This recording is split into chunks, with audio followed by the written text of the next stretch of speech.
পটলের খোসা ছাড়িয়ে দুদিক এভাবে অল্প করে চিড়ে নিয়েছি। কেটে রাখা পটলের মধ্যে সামান্য নুন মাখিয়ে নেব।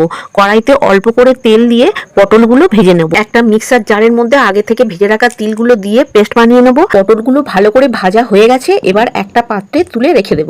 তেলে দেব একটা তেজপাতা, হাফ চামচ গোটা জিরে তেলের মধ্যে দেব।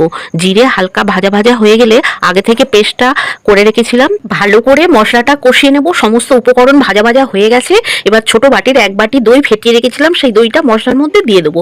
সব উপকরণ খুব ভালো করে মিশিয়ে নিয়েছি। এবার আগে থেকে যে পটল ভেজে রেখেছিলাম ওই পটলটা তিলের মধ্যে দিয়ে দেবো। 2 মিনিট কষিয়ে নেব। অল্প করে গরম জল দিয়ে দেবো।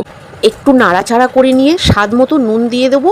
আমি এখানে 5টা কাঁচা লঙ্কা চিড়ে দিয়ে দিই। পটল খুব ভালো করে সিদ্ধ হয়ে গেছে, আর ঝোলটাও আর একটু ফুটিয়ে নেবো। এক চা চামচের হাফ চামচ কাসুরি মেথি ওপর থেকে ছড়িয়ে দিলাম। সামান্য চিনি দিয়ে দিলাম।